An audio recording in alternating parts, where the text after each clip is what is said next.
La conquista del espacio. Mecánica orbital. Los pioneros de la Unión Soviética y Estados Unidos habían abierto el camino a los vuelos espaciales. Y, sin embargo, ambas naciones se percataron enseguida de que sería necesario mayor potencial humano para lograr sus objetivos. La NASA seleccionó un segundo grupo de astronautas en septiembre de 1962. Entre ellos estaban Edward White, Elliot C., hijo, Frank Borman y el joven Neil Armstrong. En esa época, los soviéticos habían formado cuerpos femeninos y pusieron en órbita exitosamente a Valentina Tereskova. Tal vez esta joven norteamericana podría haber sido la primera mujer en el espacio. El personal de selección y entrenamiento de la NASA, que habían examinado a los 7 del Mercury, habían empezado a examinar en secreto a las aspirantes femeninas en unas instalaciones privadas. Las 24 aspirantes, todas ellas hábiles pilotos, pasaron las mismas pruebas que los hombres. Jerry Cobb quedó en el segundo lugar de ambos grupos, masculino y femenino. Otras 12 mujeres superaron las duras pruebas, pero todas fueron rechazadas porque la NASA solo quería pilotos de pruebas. A Jerry, que en sus tiempos había sido una renombrada piloto, se le ofreció un puesto de administrativa en la NASA, en el que solo estuvo 3 años. Se trasladó a Sudamérica y se dedicó a un trabajo humanitario, llevando suministros por aire a los indígenas. Ha ganado varios premios y menciones por su trabajo, incluyendo la medalla Amelia Earhart. Los soviéticos escogieron otros 15 cosmonautas para entrenarlos y en 1963 la NASA seleccionó 4 grupos de astronautas que incluían a Buzz Aldrin y Michael Collins. De esos 4 grupos, 3 astronautas seguirían siendo entrenados para volar en las misiones Apolo. Entre ellos no figuraba Cordy Freeman. Era piloto de pruebas y capitán de las Fuerzas Aéreas Norteamericanas y contabilizaba más de 2.400 horas de vuelo en reactores. Como todos los demás astronautas, Freeman volaba en un reactor Talon T-38 como parte de su entrenamiento. El 31 de octubre de 1964, mientras volaba en el Talon, Freeman colisionó con un ganso. El ave se estrelló contra la cabina. Los pedazos fueron succionados por los motores del reactor, provocando un incendio. Freeman consiguió eyectar el asiento, pero estaba demasiado cerca del suelo y su paracaídas no funcionó. Fue el primer astronauta norteamericano que murió durante los entrenamientos. Desconocido en su momento, la Unión Soviética también sufrió la pérdida de un cosmonauta en entrenamiento. Valentin Bondarenko había fallecido en un simulador 3 años antes.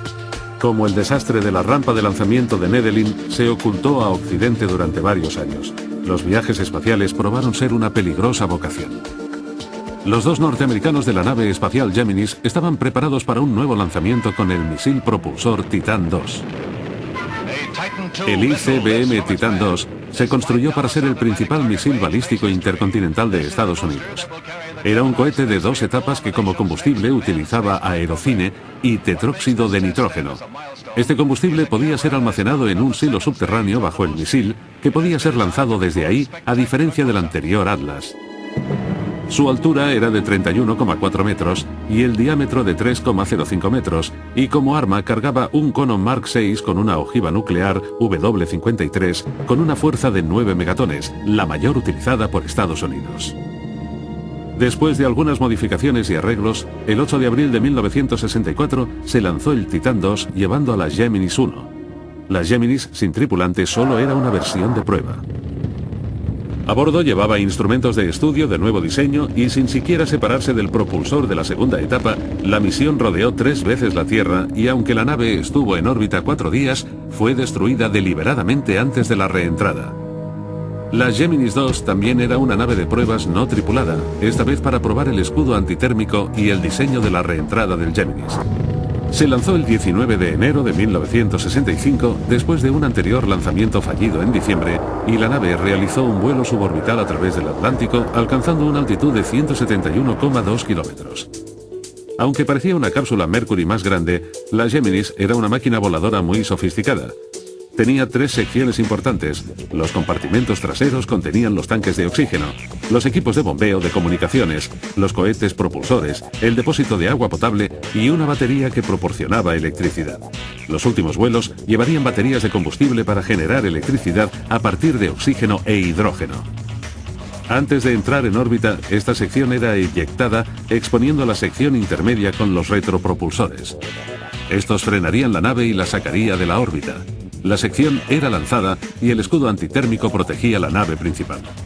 La Géminis fue diseñada y desarrollada por el canadiense Jim Chamberlain, ingeniero aeronáutico.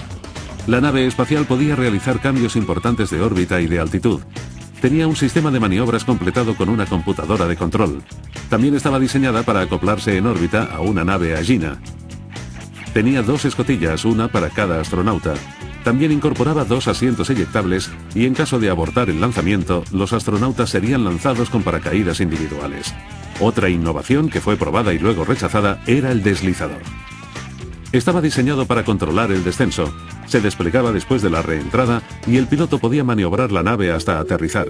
Finalmente se utilizó un paracaídas normal y sería recuperada en el mar. Los soviéticos desarrollaron rápidamente su nueva generación de naves espaciales y la Géminis se preparó para ser el centro de atención. Había llegado el momento de que Norteamérica llevara un hombre al espacio.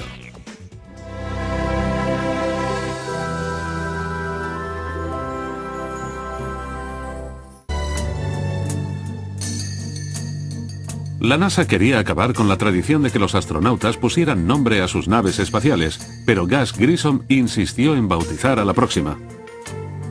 La primera en la que había volado, la Liberty Bell, se había perdido en el océano y llamó a su Géminis Molly Brown. Era el título de un musical de Broadway, la incombustible Molly Brown. La NASA dudaba, pero ganó a la segunda opción, Titanic.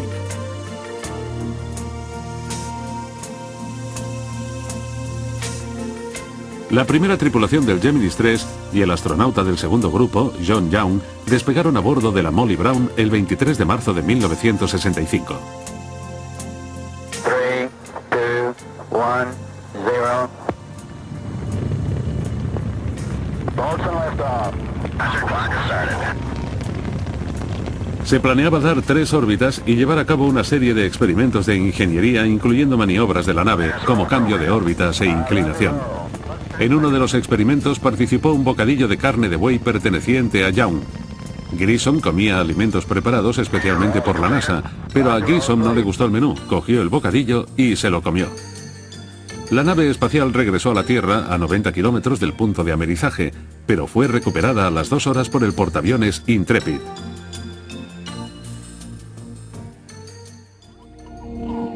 Al poco tiempo, el 24 de marzo, el último de los cohetes Ranger realizó un difícil aterrizaje en la superficie lunar. La NASA había estudiado todos los aspectos técnicos para lograr su propósito. Habían seleccionado varios posibles lugares para el aterrizaje de una misión Apolo.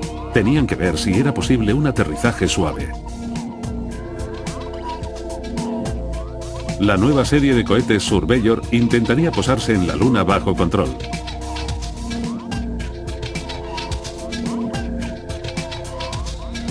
El 3 de junio de 1965, Edward White y Jim McDivitt despegaron a bordo de la Géminis 4. Su objetivo, alcanzar finalmente a los soviéticos y dar un osado paseo espacial. Una vez en órbita, Ed White abrió su escotilla y salió de la nave. Luego, ligado como con un cordón umbilical, maniobró alrededor del vehículo espacial.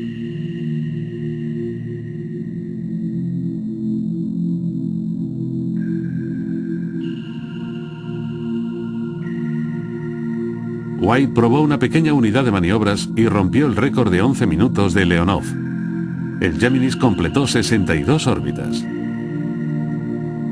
Plasmado a todo color, señala el momento en el que Estados Unidos eclipsó por fin al programa tripulado de los soviéticos y con el resto del proyecto Géminis empezó a adelantarles.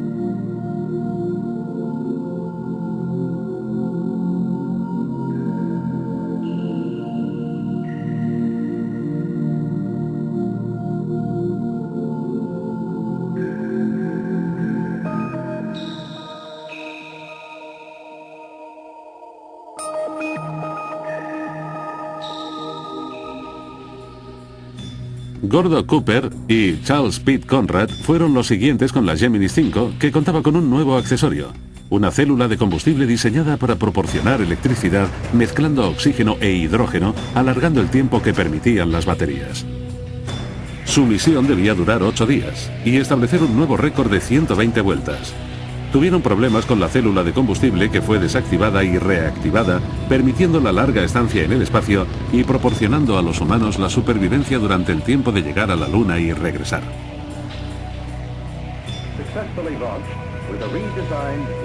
La aeronave Mariner 4 voló hacia Marte en julio de 1960.